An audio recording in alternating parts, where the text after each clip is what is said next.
Balance sheet या ATP energy balance sheet. Heading लिया मैंने रेस्पिरेटरी बैलेंस शीट या energy balance sheet, energy balance sheet simply represent counting of total ATP gain या total ATP या net ATP gain या produced after complete oxidation of one glucose molecule. ध्यान दीजिए। सो यहां पर मैंने मेंशन किया ग्लाइकोलिसिस, थोड़ा सुनिएगा। ग्लाइकोलिसिस, ग्लाइकोलिसिस में सबस्ट्रेट लेवल फॉस्फोराइलेशन कितना एटीपी मिलेगा। दूसरा, ईटीएस में या ऑक्सीडेटिव फॉस्फोराइलेशन मेन हेडिंग है, इस पर कितना एटीपी मिलेगा। देन यहां पर कितना एटीपी यूज होता है, एटीपी यूज, और लास्ट में net ATP gain, net ATP gain कितना होगा। इस 4 हेडिंग के थ्रू हम बात रखने वाले हैं, एटीपी की काउंटिंग करने वाले हैं। ग्लाइकोलिसिस में सबस्ट्रेट लेवल फॉस्फोराइलेशन की बात किया जाए तो 4 एटीपी प्रोड्यूस हुआ था। 1,3 डाईपीजीए या बाईपीजीए का 2 मॉलिक्यूल जब 3पीजीए में कन्वर्ट हुआ था तो 2 एटीपी बनाया गया था, और फॉस्फेनॉल पाइरुवेट जब पाइरुवेट में कन्वर्ट हुआ था तो 2 एटीपी बनाया गया था। ठीक है। ऑक्सीडेटिव फॉस्फोराइलेशन में 2 molecule of NADH2 reduced compound glycolysis में प्रोड्यूस हुआ, जो ऑक्सीडेटिव फॉस्फोराइलेशन में 6 एटीपी या 4 एटीपी कंडीशन डिपेंड देगा। हम बताएंगे ये कंडीशन डिपेंड क्या होता है।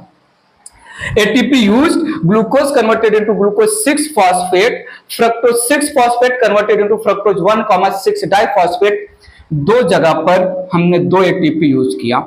ठीक है। सो नेट ATP देखिएगा, ये 6 + 4 10 या 6 + 4 + 4 8 -2 कर दे तो हमें नेट ATP 8 और 6 ATP मिलेगा। ठीक है। अगर हम 4 और 6 ले रहे हैं जो प्रोड्यूस हुआ तो 10 - 2 8 आ गया। अगर हम 4 और 4 ले रहे हैं, 4 और 6 कैसे है हम बताएंगे, तो 6 एटीपी आ सकता है। ये रहा यहां पर, थोड़ा ध्यान दीजिएगा। बात करें हम लिंक रिएक्शन की, तो लिंक रिएक्शन में सबस्ट्रेट लेवल पर कितना एटीपी प्रोड्यूस हुआ, 0। ऑक्सीडेटिव फॉस्फोराइलेशन में 2 NADH2 बना था, जो ऑक्सीडेटिव फॉस्फोराइलेशन में 6 या 4 एटीपी देगा। एटीपी यूज कितना हुआ, 0 एटीपी यूज हुआ और लिंक रिएक्शन में, तो यहां पर 6 या 4 एटीपी नेट गेन कंसीडर होगा। बात समझिएगा। यहां पर हमने मेंशन किया नेक्स्ट क्रेब्स साइकिल।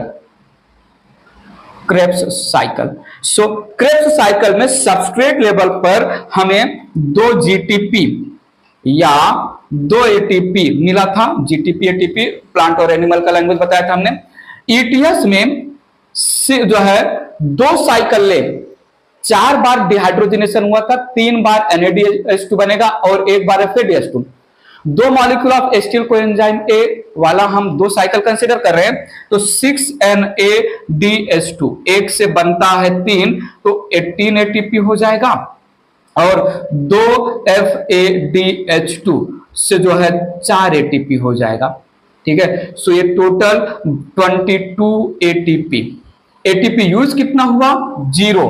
ठीक है। एटीपी यूज कितना हुआ, 0, तो 22 + 2 24 एटीपी। 24 एटीपी हमें मिलेगा यहां ग्लाइको जो है क्रेब्स साइकिल में। ठीक है। और अगर हम यहां पर मेंशन कर ले net gain of ATP, net gain of ATP, तो 24 + 6 + 8, 24 + 6 + 8 हो जाएगा 38। 24 + 4 + 6, 24 + 4 28, और ये 6 जो है, एक मिनट 24 + 4 28 और 8 से 14 34, 36 होना चाहिए। एक मिनट, कहीं तो कुछ गड़बड़ी हुई है।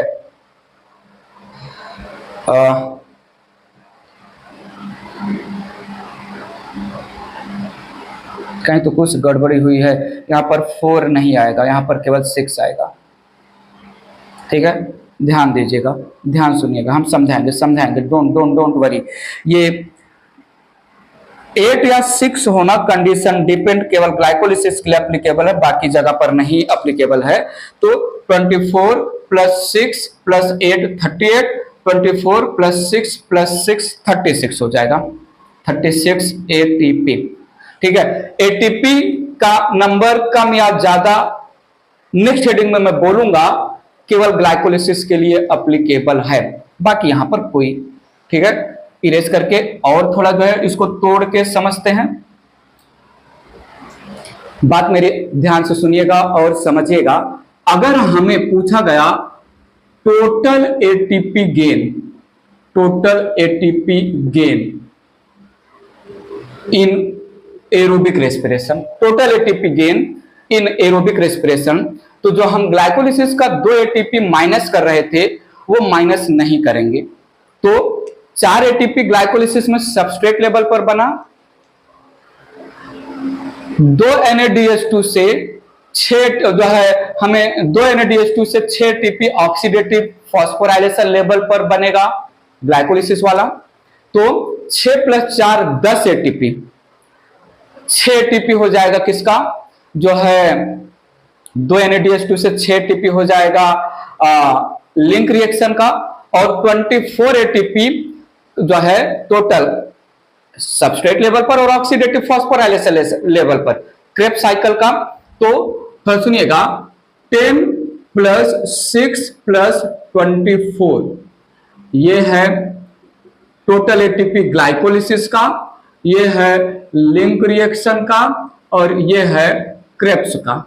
बात समझिएगा, टोटल एटीपी पूछा जाए तो 40 एटीपी, टोटल एटीपी पूछा जाए तो 40 एटीपी, और अगर जो है हमें नेट एटीपी पूछा जाए, नेट एटीपी गेन पूछा जाए, तो जनरली जो है 40 एटीपी -2 एटीपी ऑफ ग्लाइकोलिसिस जो यूज किया था वो कर देंगे, तो 38 एटीपी आ जाएगा, 38 एटीपी। बात समझिएगा। अब यहां पर एक स्टोरी आपके सामने रख रहा हूं, समझिएगा अच्छे से। ये है, मानता हूं सेल, ये है सेल। सेल में यहां पर है माइटोकॉन्ड्रिया, यहां पर है माइटोकॉन्ड्रिया, ध्यान दीजिए। सेल के साइटोप्लाज्म में ग्लूकोज ब्रेक हुआ in the form of 2 molecule of pyruvic acid, और यहां पर 2 मॉलिक्यूल ऑफ NADH2 बना, 2 मॉलिक्यूल ऑफ NADH2 बना। इस 2 मॉलिक्यूल ऑफ NADH2 बना तो कहां बना, साइटोप्लाज्म में। कहां पर बना, साइटोप्लाज्म। तो इसको साइटोप्लाज्मिक NADH2 बोले, या इसको जो है हम एक्स्ट्रा माइटोकॉन्ड्रियल साइटोप्लाज्मिक NADH2 बोल दे, या एक्स्ट्रा माइटोकॉन्ड्रियल NADH2 बोल दे, या ग्लाइकोलाइटिक NADH2 बोल दो। मेरी बात समझिएगा, इस NADH2 जो साइटोप्लाज्म में बना, इसको अगर ETS में पार्टिसिपेट करना है, ऑक्सीडेटिव फॉस्फोराइलेशन में पार्टिसिपेट करना है, तो आना पड़ेगा माइटोकॉन्ड्रिया के अंदर। इसके अंदर आना पड़ेगा, माइटोकॉन्ड्रिया के अंदर। ठीक है, क्योंकि माइटोकॉन्ड्रिया के इनर मेम्ब्रेन पर ETS हो रहा है। सो साइटोप्लाज्मिक या एक्स्ट्रा माइटोकॉन्ड्रियल NADH2 या ग्लाइकोलाइटिक NADH2 ये 2 सटल सिस्टम के थ्रू इंटर करते हैं in the mitochondrial matrix. So यहां पर to enter in mitochondria, need your attention. अगर NADH2 ETS में पार्टिसिपेट करने के लिए इनर मेम्ब्रेन ऑफ माइटोकॉन्ड्रिया में ETS जो है वहां पार्टिसिपेट करने के लिए सटल सिस्टम लिया, glycerol 3 phosphate shuttle transmembrane protein ही है जो इनर मेम्ब्रेन पर प्रेजेंट होते हैं, और एक है malate aspartate shuttle. So the cytoplasmic NADH2 को ETS में पार्टिसिपेट करवाने के लिए ये दोनों सटल जो है to enter in mitochondria, 2 shuttles present in inner membrane, basically inner membrane से रिलेटेड हैं, इनर मेम्ब्रेन से रिलेटेड ये दोनों सटल सिस्टम है। बात समझिएगा, NADH2 अगर वो ग्लिसरॉल 3 फॉस्फेट सटल के थ्रू आया, तो 2 मॉलिक्यूल ऑफ NADH2। और एक बात, NADH2 एज इट इज अंदर नहीं बुलाया जाएगा, क्योंकि NADH2 एज इट इज अगर अंदर आ गया तो साइटोप्लाज्म में जब दूसरी बार ग्लाइकोलिसिस होगा तो हाइड्रोजन को पकड़ने के लिए NAD, ऐसा तो नहीं साइटोप्लाज्म में इनफाइनाइट नंबर में NAD है, हर बार ग्लाइकोलिसिस हो हाइड्रोजन निकले डिहाइड्रोजनेशन प्रोसेस के थ्रू और NAD उसको हाइड्रोजन को पकड़ कर रिड्यूस होता रहे, नहीं, जितना भी NAD है उसको हमें बाद में रीऑक्सीडाइज करके इन द साइटोप्लाज्म ही रखना होगा। तो NADH2 का मुझे हाइड्रोजन चाहिए, हमें क्या चाहिए, केवल हाइड्रोजन। सो NADH2 का हाइड्रोजन ग्लिसरॉल 3 फॉस्फेट सटल से अगर उसकी एंट्री हो रही है तो वो FAD के साथ रिएक्ट करेगा और यहां पर NAD, 2 मॉलिक्यूल ऑफ NAD वापस साइटोप्लाज्म में रिटेन रहेगा और FAD ये रिएक्ट करेगा FADH2, 2 H2 निकल रहा है, 2 FAD, 2 FADH2। सो NADH2 अगर ग्लिसरॉल 3 फॉस्फेट सटल के थ्रू अंदर आ रहा है ETS में पार्टिसिपेट करने के लिए, तो NADH2 FADH2 के फॉर्म में कन्वर्ट होके आएगा। और यहां पर NADH2 2 मॉलिक्यूल, इसने 2 हाइड्रोजन दिया और 2 NAD में कन्वर्ट हो गया, ये एज इट इज साइटोप्लाज्म में रिटेन रहेगा। मैलेट अस्पार्टेट सटल के थ्रू 2 NAD ही एक्सेप्ट करेंगे हाइड्रोजन को और NAD के फॉर्म में ही आएगा। मैं बता रहा हूं, मैं समझा रहा हूं। ग्लिसरॉल 3 फॉस्फेट सटल का इंटरनल कंपोनेंट है FAD, ठीक है, ग्लिसरॉल 3 फॉस्फेट का कंपोनेंट है FAD।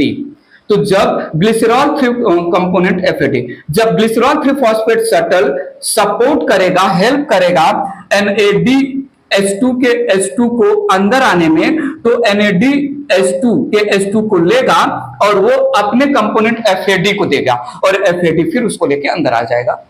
और मैलेट अस्पार्टेट सटल में NADH2 के H2 को इन द मैट्रिक्स FAD ही एक्सेप्ट करता है।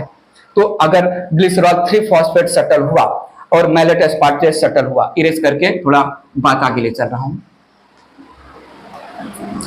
समझिएगा मैं क्या बोल रहा हूं। ग्लिसरॉल 3 फॉस्फेट G3P सटल अगर ये चला तो ग्लाइकोलिसिस में हमें 2 FADH2 काउंट करना पड़ेगा। ग्लाइकोलिसिस का जो NADH2 है वो ETS में FADH2 के फॉर्म में इंटर करेगा। और अगर मैलेट अस्पार्टेट सटल काम कर रहा है, तो हमें ग्लाइकोलिसिस का 2 NADH2 को एज इट इज काउंट करना पड़ेगा, 2 NADH2। बात समझिएगा, जो ऑक्सीडेटिव फॉस्फोराइलेशन में पार्टिसिपेट करेंगे। साइटोप्लाज्मिक NADH2 को कौन से सटल के थ्रू माइटोकॉन्ड्रिया में एंट्री मिल रहा है सो दैट वो ऑक्सीडेटिव फॉस्फोराइलेशन में पार्टिसिपेट करे। सो माइटोकॉन्ड्रिया साइटोप्लाज्म के NADH2 को ग्लिसरॉल 3 फॉस्फेट सटल के थ्रू अगर एंट्री मिल रहा है तो वो FADH2 के फॉर्म में कन्वर्ट होकर आएगा। तो यहां पर थोड़ा देखिएगा, यहां पर 2 ATP less produced, 2 ATP less हो जाएगा ना, या पूरा का पूरा आपके लिए मैं कैलकुलेट कर दूं तो जो है 2 ATP यूज्ड 4 ATP प्रोड्यूस्ड, ध्यान दीजिएगा 2 ATP used 4 ATP produced substrate level phosphorylation पर, और 2 FADH2 दो FADH2 will give 4 ATP in oxidative phosphorylation। ये रहा ग्लाइकोलिसिस का स्टोरी। दो NADH2 gives 6 ATP जो है ऑक्सीडेटिव फॉस्फोराइलेशन में, ये रहा लिंक रिएक्शन का स्टोरी। 6 NADH2 gives जो है 18 ATP और 2 FADH2 gives 4 ATP और जो है हमें मिलेगा 2 GTP वाला ATP, GTP या जो है 2 ATP, ये हमें सबस्ट्रेट लेवल पर मिलेगा और जो है ये दोनों जो है ऑक्सीडेटिव फॉस्फोराइलेशन में मिले। ये स्टोरी हो गया क्रेब्स का, ये स्टोरी हो गया क्रेब्स का।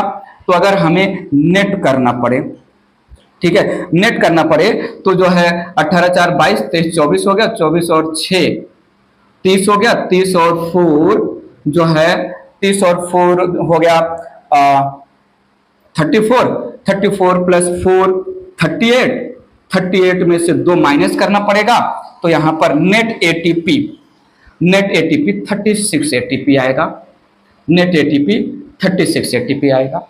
लेकिन यहां पर जो है यहां पर 2 ATP यूज होगा, 4 ATP सबस्ट्रेट लेवल पर बनेगा और 2 NADH2 से 6 ATP हमें ऑक्सीडेटिव फॉस्फोराइलेशन लेवल पर मिला। यह था ग्लाइकोलिसिस की स्टोरी।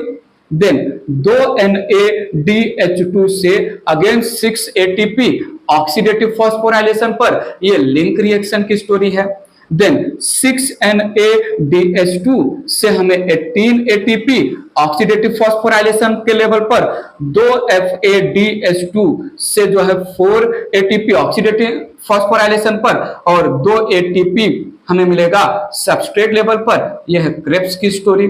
सो अगर यहां पर नेट गेन पूछा जाए तो 18 प्लस 4 22 प्लस 2 24 हो गया, 24 प्लस 6 30 हो गया, 30 प्लस 6 36 हो गया, 36 प्लस 4 40 हो गया और 40 में 2 मैंने माइनस कर दिया, ये यहां पर 38। तो कब होगा 36, कब होगा 38, क्यों होगा 36, क्यों होगा 38 हमने बता दिया। ग्लिसरॉल 3 फॉस्फेट शटल ये मसल सेल में या फ्लाइट मसल सेल बोल दो, फ्लाइट मसल सेल में काम करता है, ये जो है ब्रेन के सेल में काम करता है और ये न्यूरॉन सेल में काम करता है। तो यहां पर इतना एटीपी। और मैलेट अस्पार्टेट शटल ये जो है हार्ट सेल में काम कर रहा है, ये जो है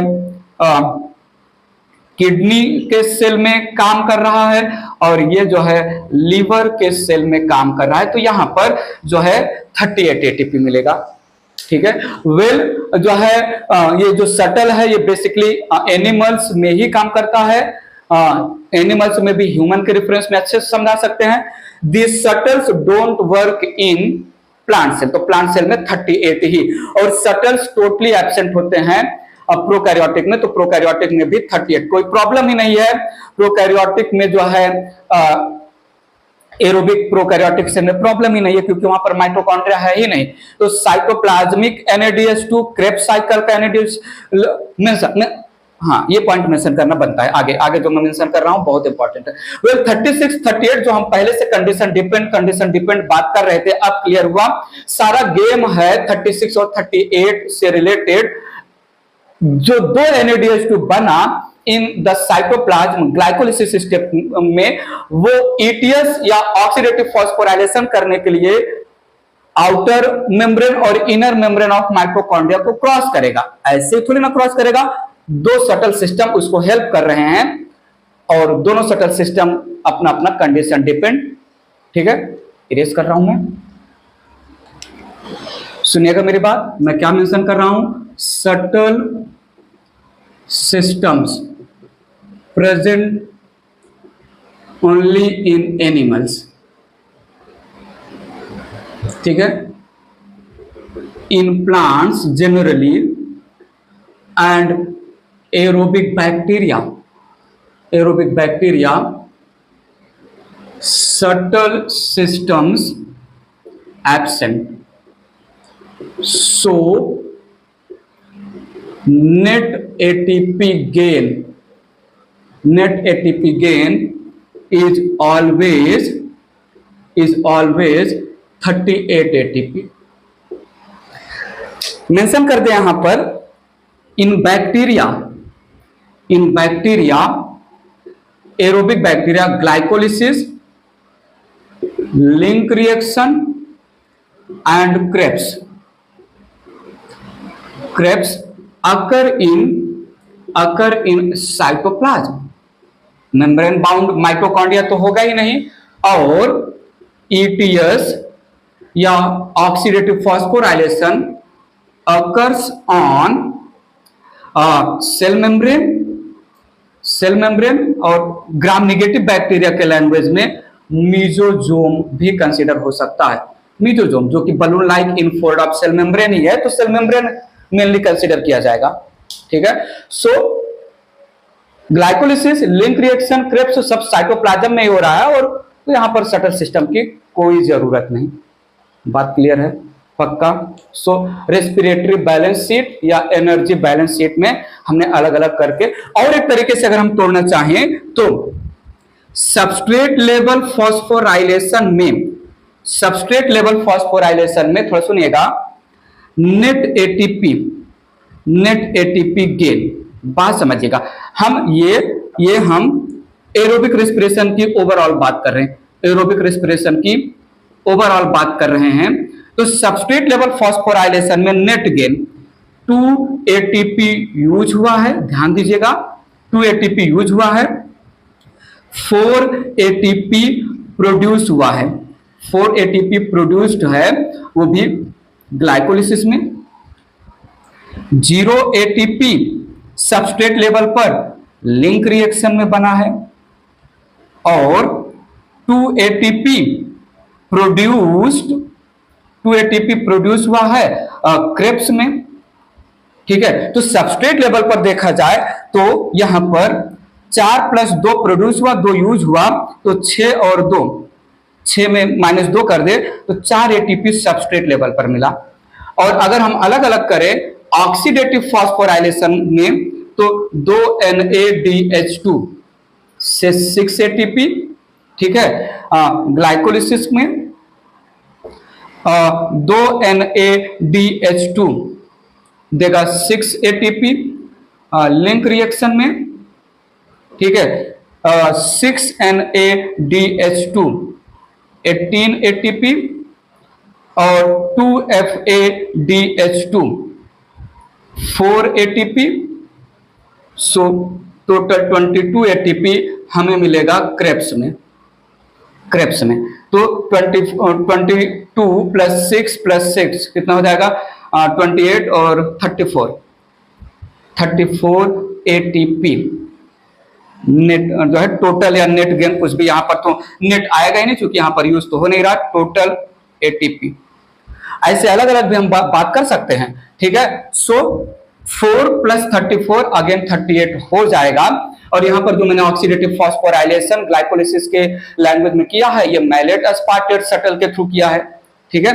तो मैलेट अस्पार्टेट शटल के थ्रू केवल और केवल ग्लाइकोलिसिस के ही वजह से ATP का काउंटिंग कम या ज्यादा होता है. तो हम अलग अलग भी बोल सकते हैं. कुछ भी क्वेश्चन पूछ सकते हैं. थोड़ा सुनिएगा. क्वेश्चन केवल ग्लाइकोलिसिस में सबस्ट्रेट लेवल पर कितना ATP, केवल ग्लाइकोलिसिस में ऑक्सीडेटिव फॉस्फोराइलेशन लेवल पर कितना ATP, केवल लिंक रिएक्शन में सबस्ट्रेट लेवल पर कितना, केवल लिंक रिएक्शन में ऑक्सीडेटिव फॉस्फोराइलेशन पर कितना ATP मिलेगा. क्रेब्स साइकिल में अगर एक एसिटिल कोएंजाइम ए जाए तो ऑक्सीडेटिव फॉस्फोराइलेशन लेवल पर कितना. क्रेब्स साइकिल में केवल एक एसिटिल कोएंजाइम ए पार्टिसिपेट करे तो सबस्ट्रेट लेवल पर कितना. लिंक रिएक्शन में एक पाइरुविक एसिड अगर पार्टिसिपेट करे तो कितना जो है ATP बनेगा. जो है लिंक रिएक्शन में 2 पाइरुवेट डिकार्बोक्सिलेशन और डिहाइड्रोजनेशन करे तो कितना ATP. क्रेब्स साइकिल में 2 जो है एसिटिल कोएंजाइम ए पार्टी. तो कुछ भी नंबर दे सकते हैं. मेरे क्वेश्चन समझिएगा, इरेज करके क्वेश्चन फ्रेम कर रहा हूं आपके लिए, समझिएगा प्लीज. ये इरेज कर रहा हूं. थोड़ा ध्यान दीजिएगा, यहाँ पर क्वेश्चन आपके लिए है, करिएगा। ना समझ में आए तो कमेंट में पूछिएगा कि आंसर दीजिए, तो हम बताएंगे आपको। वेल सिंपल सा क्वेश्चन है, यहाँ पर कंप्लीट ऑक्सीडेशन ऑफ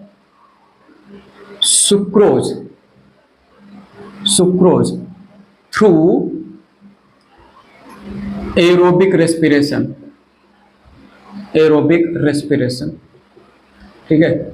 सो हमें बताइए कितना ATP, net gain of ATP,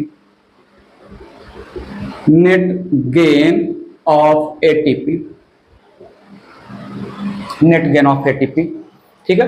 तो अब सुक्रोज बोल दिया तो ग्लूकोज प्लस फ्रक्टोज, दो बार मतलब हमें यहां पर साइकिल चलवाना है, तो 38 का डबल करेंगे, माइनस करेंगे, वो थोड़ा जो है करिएगा। 38 का बेसिकली डबल हो जाएगा, कितना हो जाएगा 38 का डबल 56 कुछ होगा, नहीं 56 नहीं, 30 60 हो जाएगा, 8 8 16 76 के आसपास कुछ जाएगा, देख लीजिएगा, ठीक है। तो सुक्रोज अगर जो है आर्टिफिशियल क्वेश्चन है, अब बात समझिए। If respiration starts from fructose 6-phosphate, बड़ा खतरनाक क्वेश्चन है। इफ रेस्पिरेशन में कंसिडर कर रहा हूं फ्रक्टोज 6-phosphate से स्टार्ट हुआ, देन नेट एटीपी गेन बताइए, net ATP gain fructose 6-phosphate। सो यहां पर जो है क्लू क्या है, glucose converted into glucose 6-phosphate converted into fructose 6-phosphate। Fructose 6-phosphate के पहले जो कुछ भी हुआ वो भूल जाना है, मतलब जो एक एटीपी यूज हुआ इस क्वेश्चन में हमें वो माइनस नहीं करना है। 2 एटीपी यूज होता है ना, 2 एटीपी जब ग्लूकोज से स्टोरेज चालू होता है तब यूज होता है, लेकिन हमने स्टोरेज फ्रक्टोज 6-phosphate से चालू किया है, तो हमें एक एटीपी मेरे लिए मतलब ही नहीं जो यूज हुआ। Fructose 6-phosphate converted into fructose one six diphosphate, तो हमें टोटल जितना एटीपी बनेगा उसमें नेट के लिए केवल एक ही एटीपी माइनस करना होगा। बताइए कितना होगा, टोटल एटीपी 40 बनता है। अच्छा ये भी मेंशन कर देता हूं क्वेश्चन, टोटल एटीपी गेन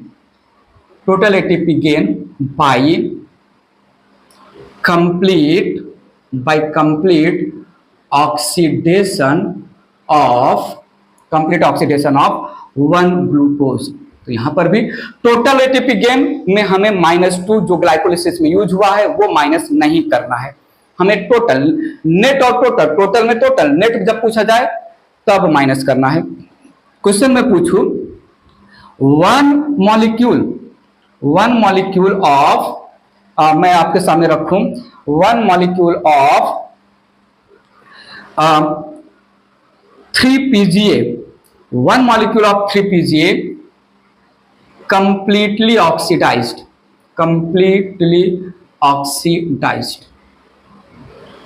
ठीक है। तो हमें बताइए यहां पर, हमें बताइए टोटल एटीपी गेन। अब हमने एक मॉलिक्यूल ऑफ 3-PGA, मतलब 3-PGA बनने के पहले जो कुछ भी हुआ सब भूल जाना है। 3-PGA के बाद जितना भी हमें सबस्ट्रेट लेवल पर एटीपी और जो है ऑक्सीडेटिव या अपना डिहाइड्रोजनेशन से जो रिड्यूस्ड कंपाउंड बनेगा वही कंसीडर करना है। आर्टिफिशियल क्वेश्चन है। और एक मॉलिक्यूल ऑफ 3-PGA है तो हमें एक के ही लैंग्वेज में एक मॉलिक्यूल ऑफ 3-PGA बनाएगा, एक मॉलिक्यूल ऑफ 2-PGA बनाएगा, एक मॉलिक्यूल ऑफ जो है फॉस्फोनॉल पाइरुवेट बनाएगा, एक मॉलिक्यूल ऑफ पाइरुवेट, एक मॉलिक्यूल ऑफ पाइरुवेट बनाएगा, एक मॉलिक्यूल ऑफ एसिटिल कोएंजाइम ए और एक मॉलिक्यूल ऑफ एसिटिल कोएंजाइम ए, एक बार पूरा साइकिल करेगा।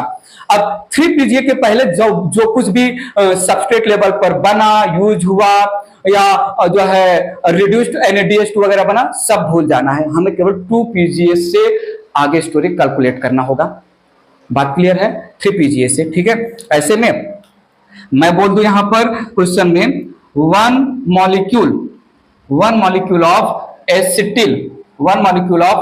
एसिटिल कोएंजाइम ए कंप्लीट ऑक्सीडेशन हुआ, 1 मॉलिक्यूल ऑफ कोएंजाइम ए का कंप्लीट ऑक्सीडेशन हुआ। तो बताइए ATP gain by oxidative phosphorylation, केवल oxidative phosphorylation. So acetyl coenzyme A का एक मॉलिक्यूल कंप्लीट ऑक्सीडाइज हुआ, मतलब अब हमें केवल क्रेब्स की ही बात करना है।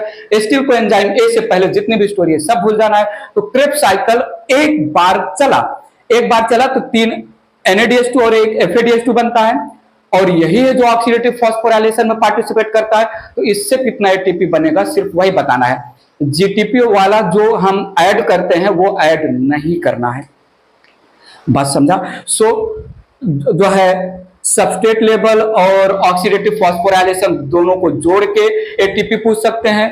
केवल सबस्ट्रेट लेवल पर कितना बना, केवल ऑक्सीडेटिव फॉस्फोराइलेशन लेवल पर कितना बना, प्रोसेस कहीं से भी उठा लिया जाए। मैं एक ग्लूकोज मॉलिक्यूल से 38 एटीपी बना, जनरली 38 कंसीडर करते हैं, सटल दिया हो या ना दिया हो, प्लांट्स में तो 38 ही कंसीडर होता है। एक ग्लूकोज से 38 में 10 ग्लूकोज, 5 ग्लूकोज, कोई भी ग्लूकोज दे सकता हूं मैं। जो है 2 पाइरुवेट नेचुरली ग्लाइकोलिसिस के बाद बनता है, मैं 4 पाइरुवेट 5 पाइरुवेट से बात आगे बढ़ाऊं, मैं 2 एसिटिल कोएंजाइम में 3 एसिटिल, कहीं से भी पॉइंट समझा।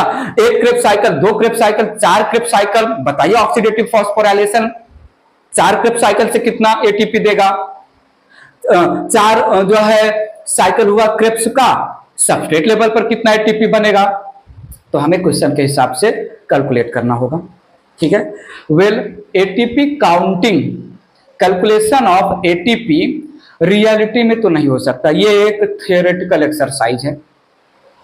कुछ अजम्पशन के बेसिस पर ही हम, ये जो रेस्पिरेटरी बैलेंस शीट आपके सामने रखा है, ये कुछ अजम्पशन पर डिपेंड है। In reality during aerobic respiration या ड्यूरिंग रेस्पिरेशन काउंटिंग ऑफ या calculation of ATP in reality ये एग्जिस्ट नहीं हो सकता।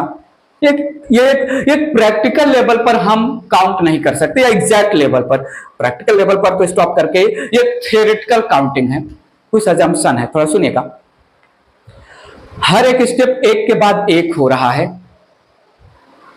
ग्लाइकोलिसिस के बाद, लिंक के बाद क्रेब्स साइकिल के बाद ETS, अगर एक के बाद एक स्टेप्स हो रहा है तब हम कैलकुलेट कर सकते हैं एटीपी को। दूसरा, साइटोप्लाज्मिक NADH2 यूं ही बिना किसी सटल के पार्टिसिपेट कर रहा है, यूं ही, नॉट सटल के, साइटोप्लाज्मिक NADH2 जो है यूं ही ऑक्सीडेटिव फॉस्फोराइलेशन में पार्टिसिपेट करे तब, ठीक है। तीसरा, केवल ग्लूकोज ही रेस्पिरेटरी सबस्ट्रेट के जैसा काम करे तब हम कैलकुलेट कर सकते हैं। चौथा, थ्रू आउट रेस्पिरेशन कोई भी रेस्पिरेटरी सबस्ट्रेट को हम किसी दूसरे प्रोडक्ट के फॉर्मेशन में यूज ना करें। एम्फीबॉलिक पाथवे मेरा नेक्स्ट हेडिंग होगा, जहां पर मैं आपको बताऊंगा कि रेस्पिरेशन हो रहा है, पाइरुवेट बना, पाइरुवेट आगे पार्टिसिपेट ना करके उसको खींच लिया जाएगा अलानिन अमाइनो एसिड के फॉर्मेशन में। ऐसे मैं आपको बताऊंगा succinyl coenzyme A, acetyl coenzyme A, अलग अलग जो है। सो रेस्पिरेटरी बैलेंस शीट या calculation of ATP, it does not exist in reality, it is theoretical exercise based on few assumption.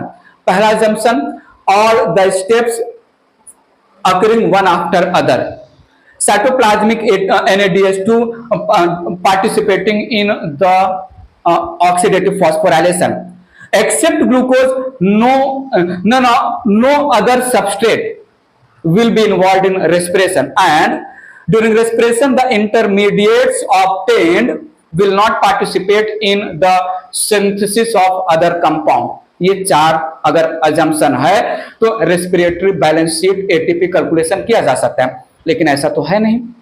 Reality में क्या है, सारे प्रोसेस साइमल्टेनियसली चलते रहते हैं। एक तरफ ग्लाइकोलिसिस हो रहा है, दूसरी तरफ क्रेब्स भी चल रहा है, ETS भी चल रहा है, सब पैरेलल चलते रहते हैं, ठीक है। दूसरा, केवल ग्लूकोज नहीं, फैट और प्रोटीन भी रेस्पिरेशन में यूज होते हैं। तीसरा, रेस्पिरेशन में जो इंटरमीडिएट बनते हैं केवल और केवल आगे ही नहीं बढ़ते रहते हैं, इनको जो है प्रोसेस से ऑन डिमांड जब जरूरत पड़ेगी प्रोसेस से पुल करके हम इनको कहीं और भी यूज करते हैं। और रेस्पिरेशन को जब चाहे जहां चाहे एंजाइम के थ्रू हम कंट्रोल कर सकते हैं। तो ये जस्ट थियोरेटिकल कैलकुलेशन है, ये पॉइंट मेंशन करके वीडियो लेक्चर फिनिश करता हूं मैं। सो फटाफट समझ लेते हैं, ध्यान दीजिएगा मैंने क्या बोला। Calculation of ATP, calculation of ATP gain after complete oxidation, complete oxidation of glucose is just a theoretical exercise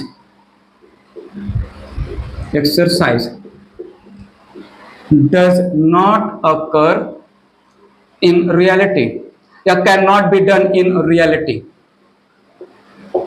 ठीक है, थोड़ा सुनिएगा। Calculation is based on certain assumptions,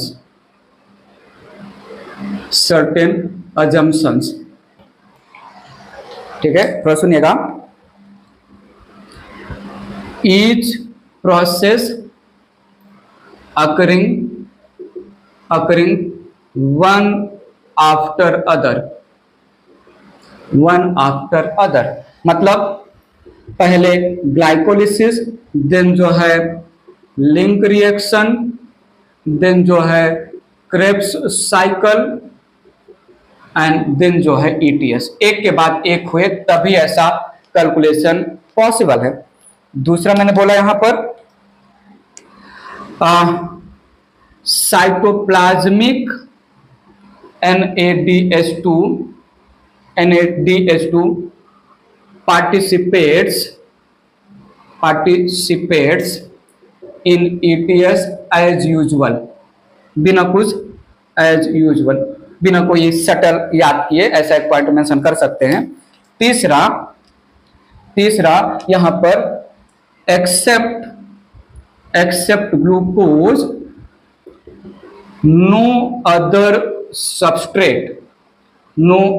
substrate used in respiration, तब हम एटीपी काउंट कर सकते हैं, otherwise ATP तो जो है फैट के भी ब्रेकिंग पे बहुत सारा, ठीक है। और intermediates obtained during respiration not used in synthesis या formation of other compounds, ठीक है, तब ये कैलकुलेट किया जा सकता है। बट थोड़ा सुनिएगा, मेंशन कर देते हैं। In reality all process of respiration occur simultaneously,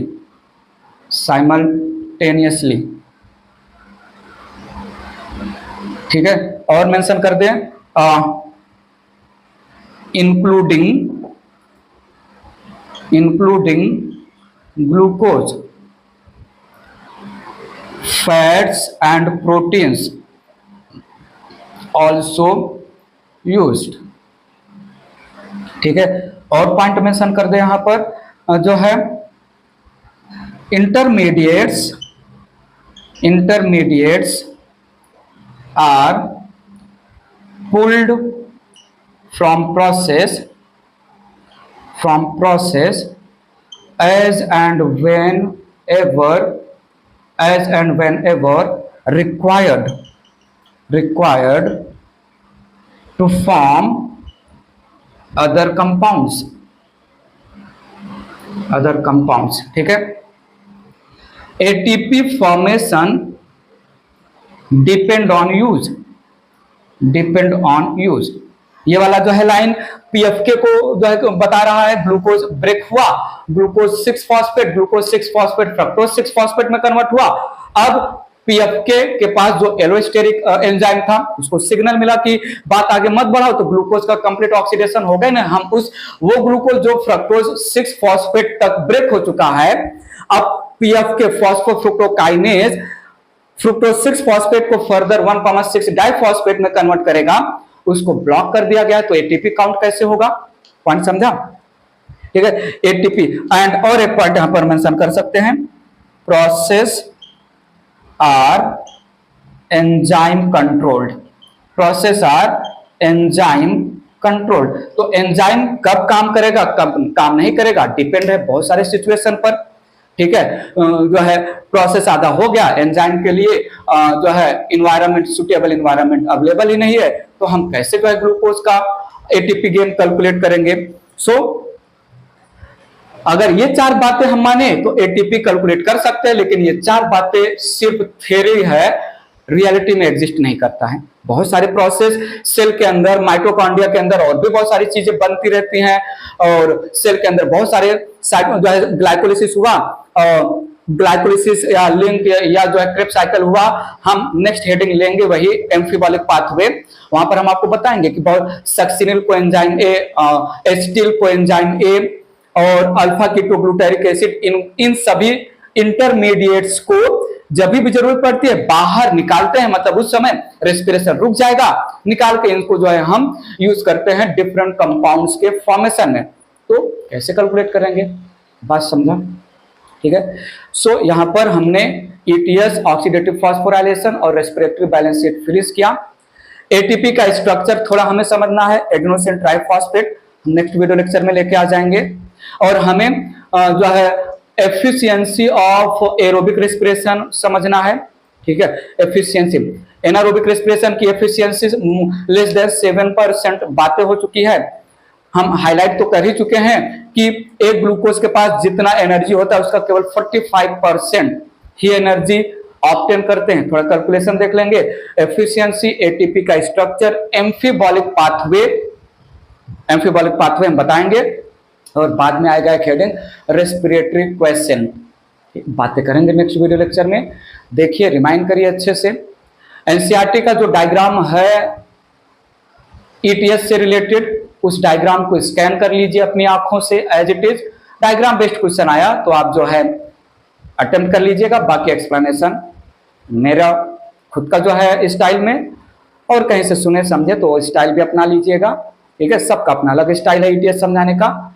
ये हो गया, बहुत सारी बातें। क्वेश्चन करिएगा जो हमने आपको दिया, पूछिएगा कोई भी छोटा मोटा छोटा रीजनेबल लॉजिकल डाउट हो कमेंट बॉक्स में। अभी के लिए bye bye, take care, thank you so much.